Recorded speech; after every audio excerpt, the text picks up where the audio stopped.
Hello everyone, welcome to today's early recording of our Darker Purpose. It's 5 a.m. in the morning for me, and I can't sleep, and I can't sleep because I have to drive someone somewhere in an hour and a half. So we're going to go see how well I can do this.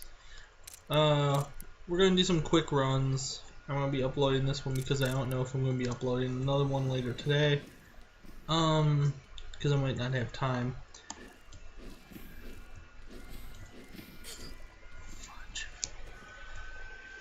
They're really good at trapping you between those jacks, huh? Now, there are a few changes that need to be noted. Right now, I took severity off, okay? I did. Because I don't need to take so much damage right now. Although taking damage seems inevitable. You also notice I took 6 damage from the jacks, right? This should already tell you something,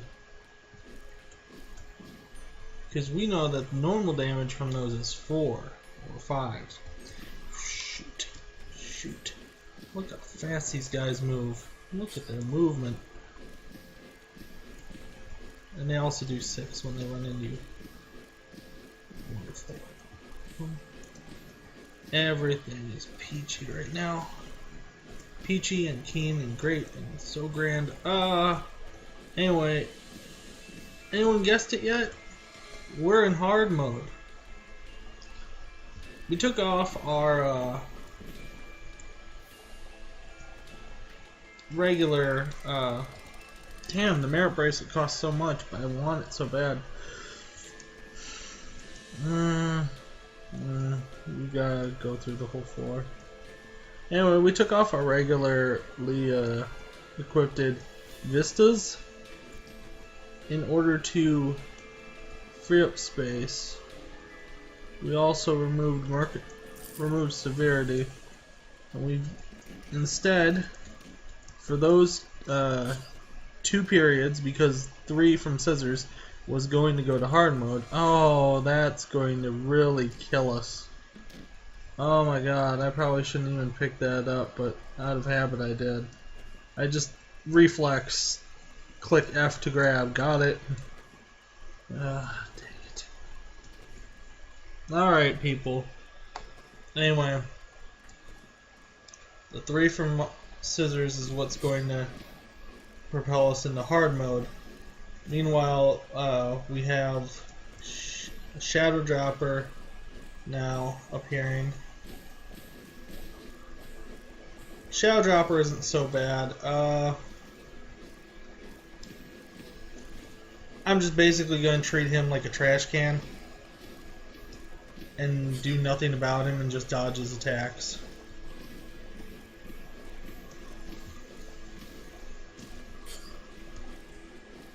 We have ducking, and I believe consumables was the other thing I put on.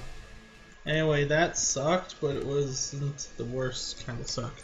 I just noticed that the rewards are a lot higher, so maybe the rewards are increased, you know? Alright. I wish that well, no, never mind. I was about to say something about the slimes and experience, but I was like, nope. That would encourage farming, which would be bad. Okay, they don't even count as enemies. That's an interesting revelation. The slimes aren't even considered an enemy when determining whether the door opens or not.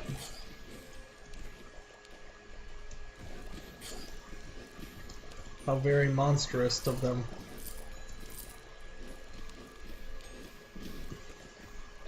Slimes are people too.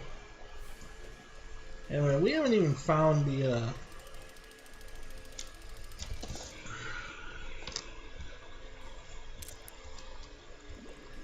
the champion of this floor yet. And I'm actually really worried about that. Ooh, thank goodness for coincidences. Or is that an ask and you shall receive thing? Ah, I didn't even see that one. It was hidden behind the thing. This cabinet with a sink and a dishwasher. I think it's a sink. It's a cabinet, nonetheless. Oh, I was really hoping that I was standing like in the one place it wouldn't get me. But anyway, we got the things the monsters carried. C is for cowardly. I don't think that would have helped us at nearly as much. 2 extra juice boxes would have been 10, true. But, I mean, my attack speed would have gone down, and I'm still not, I haven't gotten anything to augment my damage besides these bubbles. You know? You can't really call them an augmentation. I suppose you can call them an additional attack option. Oh, here we go. Oh, jeez, no. Let's hope we can get pretty far before these things start up again. There we go. So we got a donation can. Works out for us. It means we can definitely go back and see about making some actual purchases this time. But I don't think I will. Unless they are juice box related.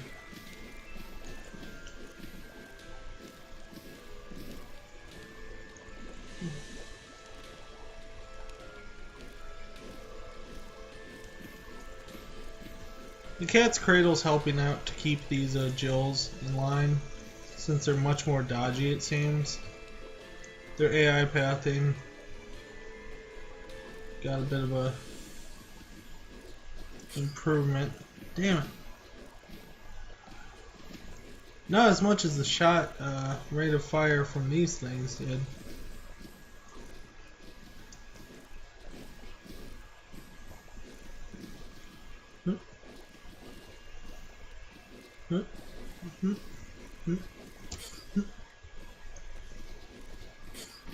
You ever see those old westerns where they say dance? Well, I'm the thing dancing right now.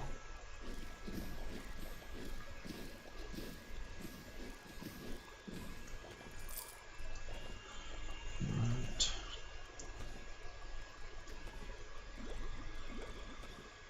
I can use at least 2 juice boxes, knowing that I have enough and probably enough space. We'll buy that.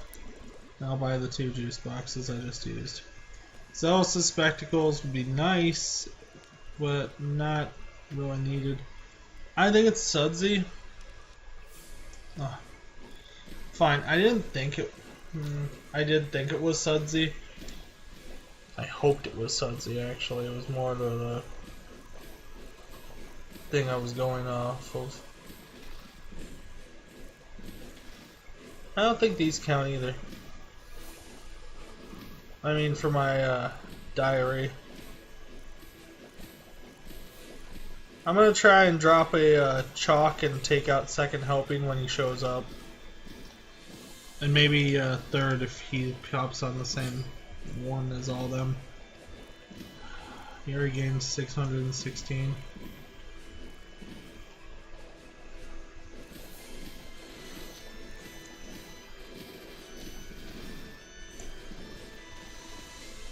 So, second and third helping are being a bit of a pain right now.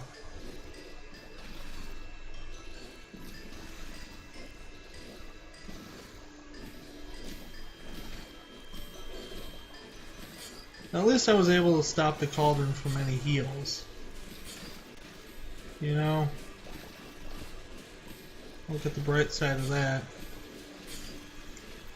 If you're wondering why I'm so after the cauldron, it's because he's got more hit points than them, and I can kind of deal with them on their own.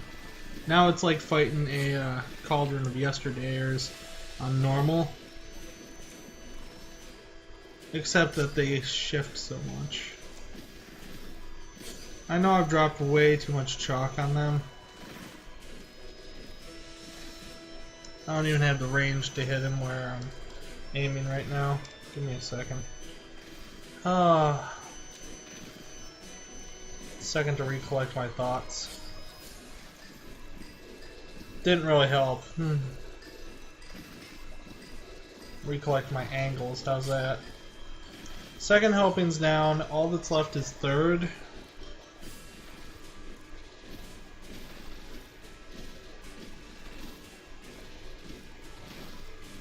Which I'm guilty of taking. I've had third helpings of things. Very spicy things I've had third helpings of before.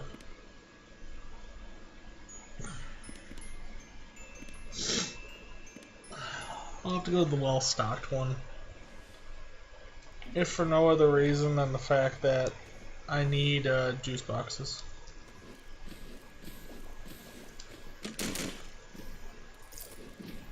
Plus a wealthy one might kill me. Via the thorn clover.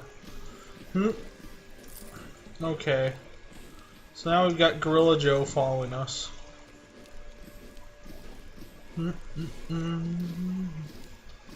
He's gone. Slime's turn. Might as well collect this coinage while we're jumping around like idiots.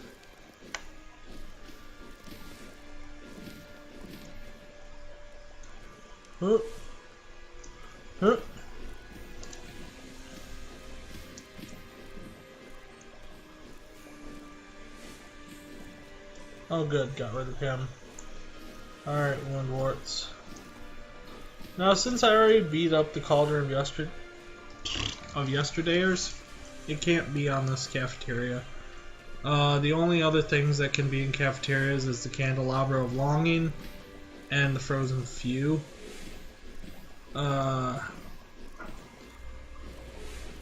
If the game was new, as in I hadn't beaten any chapters yet, etc., etc., I would say that a good way to get the candelabra's achievement is always find two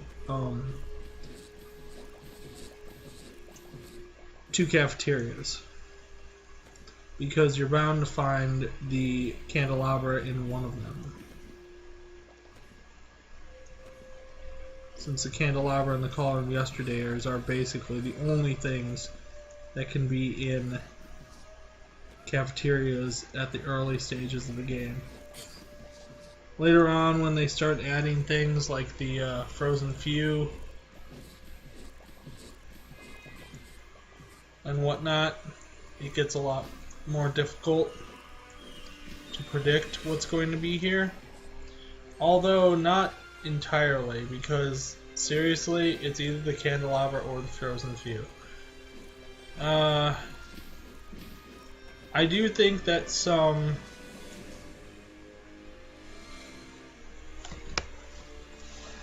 things may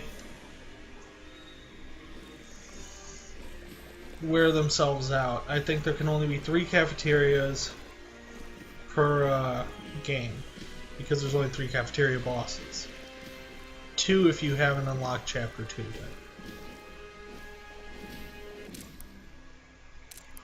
Count of My Choco, please. Alright, let's go see what the hell this is. Alrighty. I knew it. Yeah, I didn't even have to look. And come at me, bros.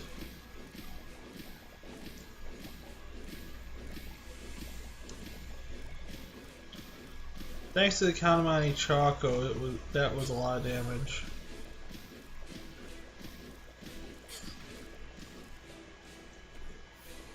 This is more of a survival than a hoping to get anywhere thing.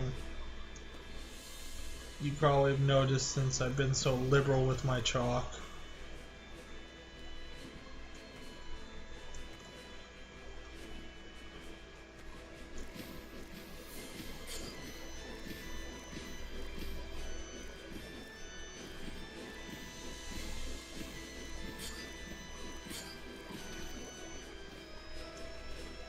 Trust me, if I thought I could get anywhere, I would. But I don't think I can.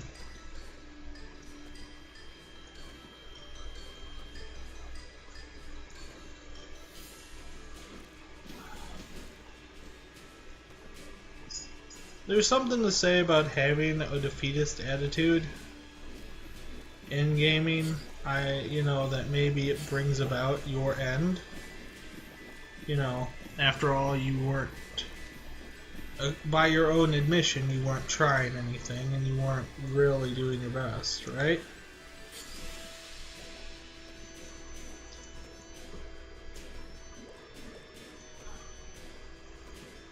But isn't that like also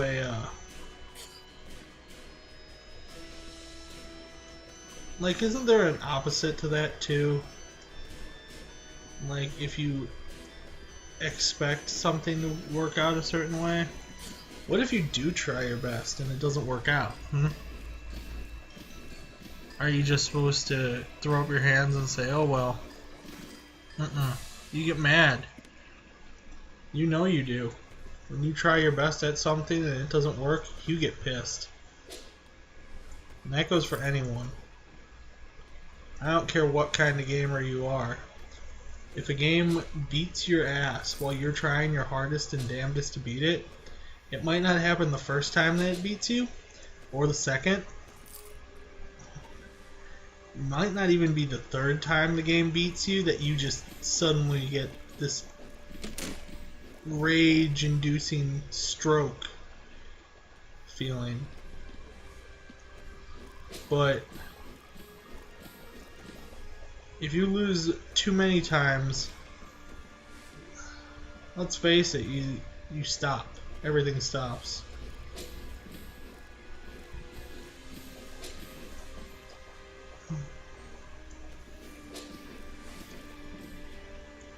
There are some times when it's just going to win. The game is. Because, let's face it, it's done this longer than you have. Anyone ever watch Reboot? It's a really old series. I think I want to say it's like early 1990s, late 1980s. Anyway, Reboot was a series about video games, specifically PC. Okay. Now, in this PC, there were all the programs that you come to know and love when you take your computer courses. You know, the CPU, the drives, and all this crap, right? The drives were cities, CPUs, the bytes were people, all kinds of stuff like that. Anyway, to my point. You see, in Reboot, what would happen is that there's this person in every computer, okay, called a Guardian. The Guardian's job is to beat you. That's its job. Its job is to beat you, the player, at any and every video game or any program that you boot up. Its job is to win. Now, why is the question you might be asking if you haven't seen the show. You see, when you win a game,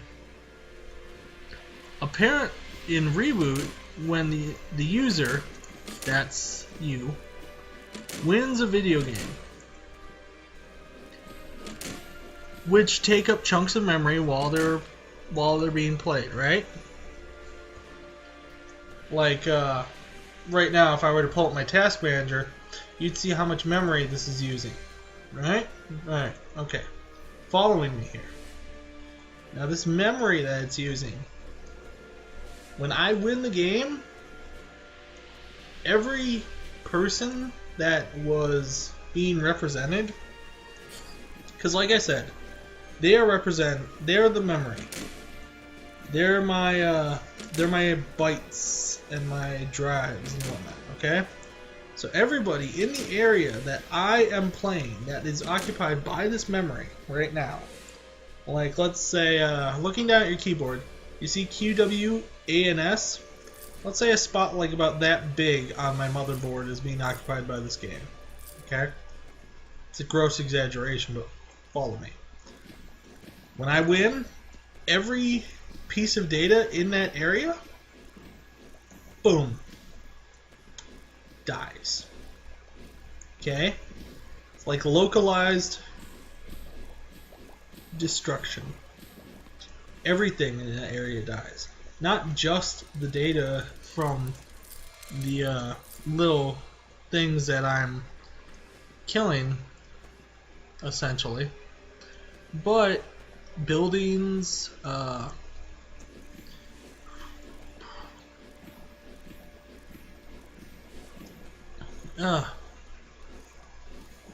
electricity posts, anything in that area just suddenly will be wiped out. Nah, I know I did a stupid thing. Like I said, I wasn't expecting much though. So, the Guardian's job is to, at one point in time, show up and save everyone from you. How does he do this? Beats you in a game. It's easy enough. If he wins, you don't get rid of everybody.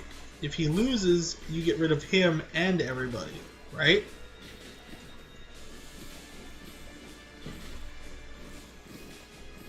The process of which this happens is a thing called nullification. That's what it is. You become nulled. And I turn them into these little slug things. That's the representation of nullification. So, you're nulled. And then, well, you die.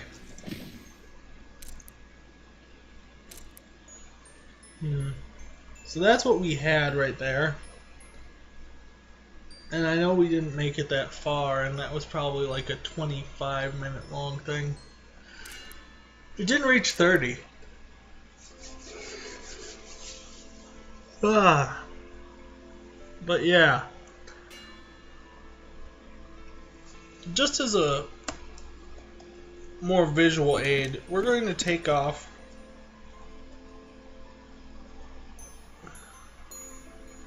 okay, it's still going. We're going to take off all my things. I have 8 periods.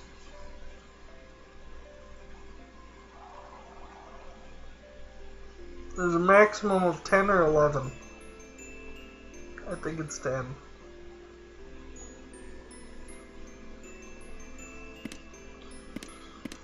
We've got quite a bit here to go over still. Different lessons. We got 5 lessons left. 5. It's revenge, something, potato effigy power. I know 3 of the 2 lessons.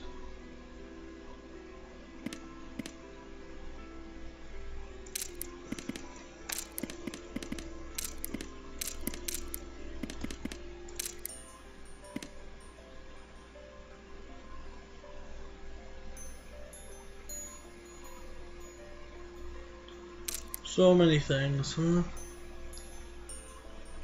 Alright. Sorry about the alt-tabbing for a bit. Just, I was hitting my thing off button. I wanted to make sure I didn't. Anyway, that's going to do it for this run through hard mode. This is a hacking run I'm probably going to do later. Hacking is to find better drops. That's what it's for. The only other thing that I do other than hacking, maybe at one point in time, is foam.